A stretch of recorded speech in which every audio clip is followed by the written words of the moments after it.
أكثر من دراسة تؤيد ظهور أول إنسان في القارة السمراء قبل انتقاله إلى آسيا وأوروبا. موقع اندي 100 نشر تحديثا لدراسة عن معهد البيانات الضخمة التابع لجامعة أوكسفورد كشفت عما يعتقد أنه المكان الذي يتحدر منه أسلاف كل البشر، والنتيجة مفاجئة. المقالة التي نشرها الموقع تتحدث عن خريطة كاملة للعلاقات الجينية بين البشر، حيث تمكن العلماء من إنشاء أكبر شجرة عائلة بشرية على الإطلاق. النتائج المحدثة ترجح باختصار أن جميع من هم على قيد الحياة اليوم ترجع أصولهم إلى بلد عربي.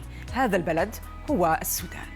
على كل حال، لتقديم هذه المعلومات ستنضم إلينا هنا في الاستوديو مراسلتنا في السودان، ولكن هنا في استوديو صباح العربية الريان. يسعد صباحك يا ريان.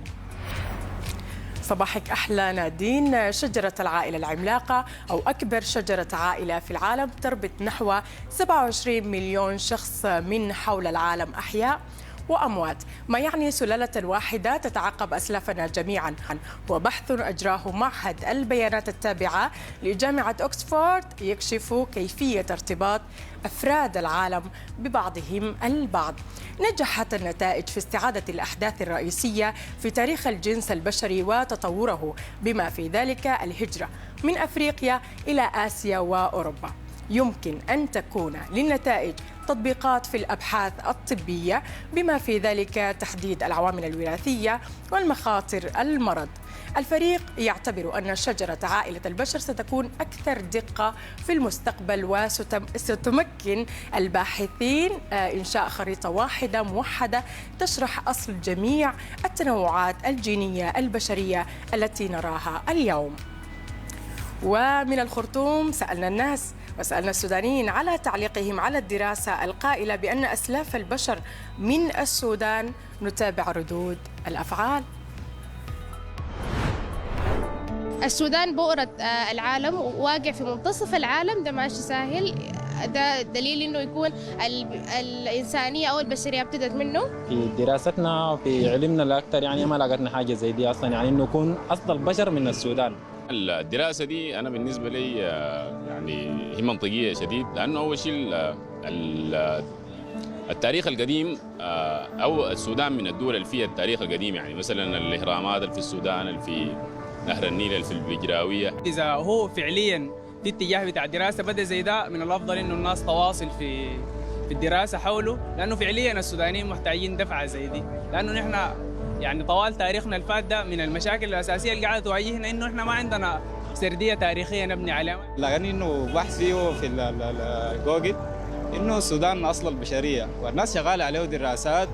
جامعه اوكسفورد برضه عامله عليه دراسات، فبتمنى يعني الحاجه دي لو طلعت حقيقيه فالسودان حيبقى واو، يعني حيكون عليه يعني حنرتفع يعني. في الاستوديو ينضم الينا الاستاذ علم الجينات والتطور في جامعه الشارقه الدكتور عبد الله النطيري. دكتور يسعد صباحك، منورنا في الاستوديو، شكرا على تواجدك معنا. عندما تتحدث دراسه ان اصول البشر جميعها من السودان جينيا، من الناحيه العلميه ما الذي يقصد بذلك؟ الحقيقه ان هذه المعلومات جدا قديمه، لكن الفرق الان بعد اكتشاف NGS اللي هو الجيل الثالث من السيكونسنج للدي ان اي، ايضا وجود داتا كبيره، واستطاعوا بعض العلماء انهم يسوون تحليل لهذه النتائج. اضافوا عليها مثل في البيبر المنشور الان يمكن اكثر من 300 سيكونسنج. استطاعوا يحددون ان اصل البشر بشكل عام هو حقيقة في بيبرات سابقة ذكروا إثيوبيا. عموما إثيوبيا أو السودان هي بنفس المنطقة. هم وجدوا أول هيكل عظمي بشري متكامل في إثيوبيا. هذا من ناحيه الاثار، بس من ناحيه جينيه انا اتكلم من ناحيه جينيه. لما سووا اناليسيس على جميع السيكونسز على مستوى العالم في اكثر من 300 سيكونس، وبسوفت وير معين يسوي اناليسيس يحدد لك التشابه اللي يسمونه السنيب او المايكرو ساتلايت. فهذا التشابه ادى تاكيد المعلومه انها، لكن المره هذه ما قالوا اثيوبيا قالوا السودان، وهي قريبه من بعض. لكن هو معروف علميا ان اصل البشر من هذا. طبعا انا اتكلم عن الادم السلالي اللي هو اكثر من 3 مليون سنه، وما اتكلم عن النبي ادم اللي هو قبل 7000 او 10000 سنه. فبالتالي بدايه البشر كبشر فيه منطقه السودان او منطقه اثيوبيا. طيب اليوم كمان احنا بدنا نعرف بالنسبه لتحديد السلاله، هل هو يرتبط اكثر باصل الام ولا الاب؟ يعني اي دم يتجه؟ احنا عندنا الان في الجينيتكس في تصنيفين، اما عن طريق الام واللي هو استخدام الميتوكوندريال دي ان اي لانه ينورث فقط من الام، او استخدام الواي كروموزومز اللي ينورث من الاب فقط.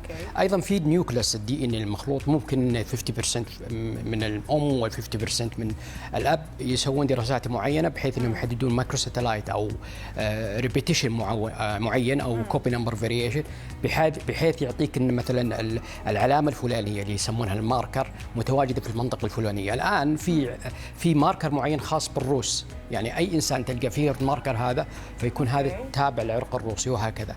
طبعا في ابحاث كثيره لتأكيد بعض المعلومات. طب ما فائدة هكذا دراسات كدراسة جامعة أكسفورد لكم كباحثين لرسم الخريطة الجينية في العالم ومن الناحية الطبية أيضا؟ طبعا لها استخدامات من ناحية الأدلة الجنائية بالجرائم وإلى ذلك، أيضا طبيا مهم جدا، لأن الآن كثير من الأدوية تشتغل على ريس معين أو عرق معين وما تشتغل على عرق آخر، وبالتالي يصنعون أدوية يسمونها سمارت ميديسن، الأدوية الذكية، بحيث أنه يكون دواء معين خاص بسلالة معينة أو خاص بعرق معين، بالإضافة للإنديفيدوال. يعني في ناس يعني بنادول أو دواء معين يشتغل على شخص وما يشتغل على الشخص الآخر.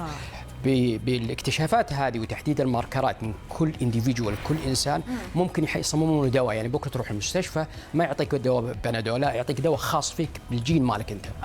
إلى جانب الفوائد الطبية دكتور عبد الله، اليوم تعميم هكذا دراسات في الجامعات وتدريسها في المستقبل إلى أي حد يمكن أن يحد من العنصرية بين البشر والأعراق؟ يعني بأن نعرف بأننا كلنا ننحدر مثلا من سلالة واحدة من عرق واحد.